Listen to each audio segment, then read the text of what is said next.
Dialah Allah yang Maha Perkasa, Allah yang Maha Menjaga, dan Allah yang Maha Melihat, Allah yang Maha Mendengar, dan Allah yang Maha Mengetahui, dan Allah yang telah memberikan rezeki. Allah Ahad, la ilaha illallah.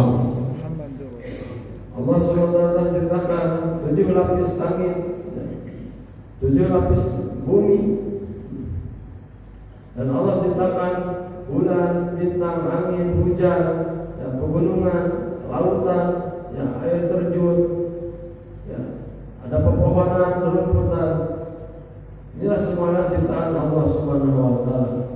Dan Allah SWT ciptakan 18.000 makhluk, hewan, ada unta, ya, ada kambing, ada burung, ada kupu-kupu, dan banyak hewan-hewan yang lainnya. Itu semua hadirin yang dirahmati Allah Subhanahu wa Ta'ala. Yang memberi rezeki bukanlah kita semua, ya. Yang dapat memberi rezeki adalah Allah Subhanahu wa Ta'ala. Apakah Bapak pernah melihat seorang nelayan memberi makan kelautan gitu? Pernah nggak melihat? Ya. Atau pemerintah Bapak lihat pesawat sedang memberi makanan ke kelautan? Ya, itu semua evakuasi tidak. Jadi itu semua makhluk-makhluk yang ada lautan Allah yang telah memberi makan. Ada pula yang tukang mancing dia masih sedikit makanan, lalu itu dikasih awal ke dia, Masya Allah. Jadi Pak yakin kepada Allah semua makhluk yang ada di alam dunia ini, ya Allah yang telah menciptakan rezeki. La ilaha illallah.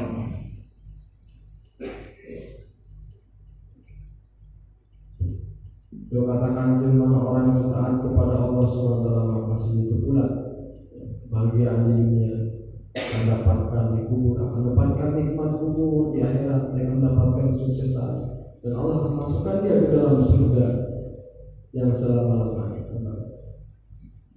Ada orang yang ingkar kepada Allah setelah hidup di dunia akan gagal, mati, masuk kubur dia akan gagal, ya Allah.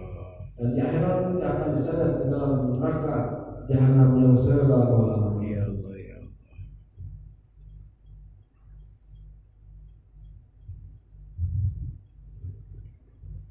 Dari sahabat Nabi Muhammad sallallahu alaihi wasallam bersabda,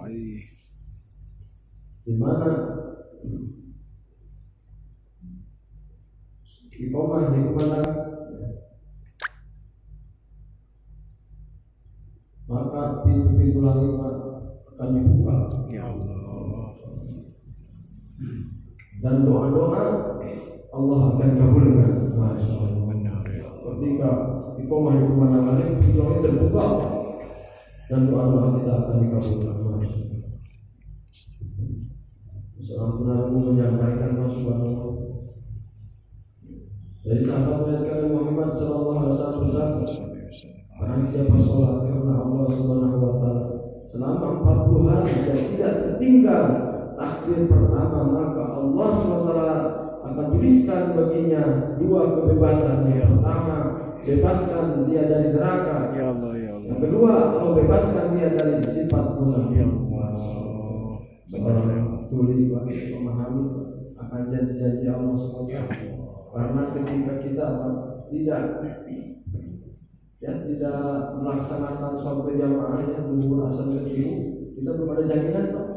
Kita belum terbebas dari neraka, dan kita belum juga dibebas dari sifat munafik. Jadi kan diri kita tuh jika masih masuk atau berarti ada sifat munafik pada diri kita.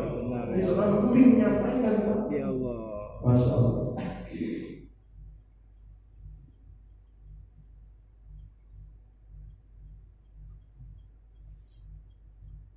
Dari sahabat meriwayatkan Nabi Muhammad sallallahu alaihi wasallam bersabda, barang siapa yang meninggalkan sholat, maka pada hari kiamat dia akan bertemu dengan Allah dan murka kepada Allah. Sahabat meriwayatkan Nabi Muhammad sallallahu alaihi wasallam bersabda,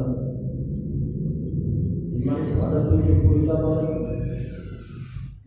dan yang tertinggi adalah la ilaha illallah. Yang paling rendah ialah menduri yang menghadiri jalan, dan malu adalah sebagian dari iman.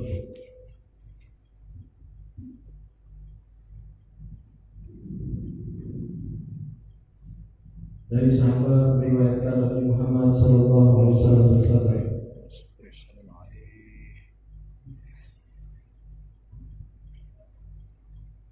awal dari kebaikan umat ini ialah ketika dia memiliki yakin yang benar dan tidak cinta terhadap dunia, dan awal dari kerusakan umat ini karena bakhil dan cinta terhadap dunia. Ya Allah. Jadi awal kebaikan umat ini ketika kita memperbaiki keyakinan kepada Allah, yakin kepada akan kubur, yakin yang benar, maka inilah awal kebaikan umat ini. Dan tidak cinta terhadap dunia. Ini seorang guru menyampaikan kepada kita. Dan awal kehancuran umat ini ketika kita bakhil dan cinta terhadap dunia. Dan kalau sudah cinta dunia, kalau sudah cinta lagi, tidak cinta lagi terhadap surga, lupa terhadap surga, dia terlena dengan kehidupan dunia.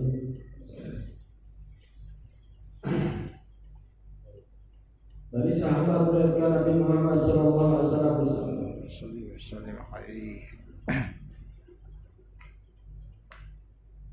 beliau menyampaikan bahwa sholat itu adalah tiang agama.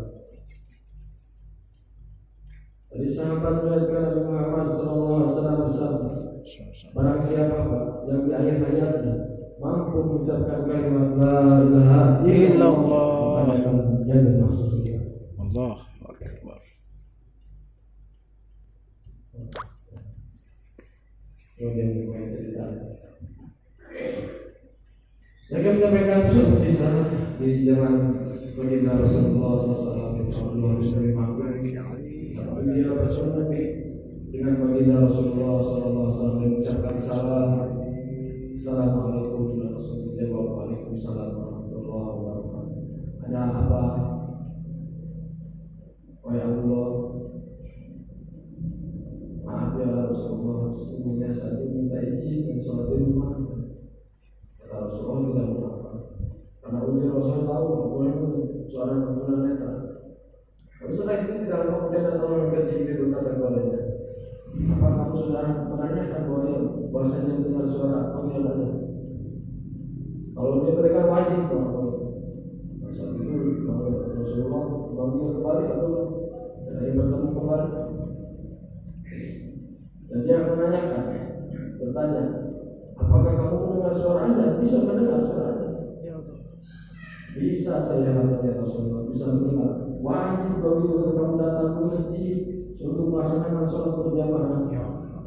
Saya sulit ya Rasulullah, saya sulit. Kata Rasulullah, ya bagaimana caranya? Kali saja, saat itu Rasulullah bersama kali di rumahnya dan di masjid. Dan dia berpamitan kepada Rasulullah SAW. Saat itu ada yang memandangkan terdengar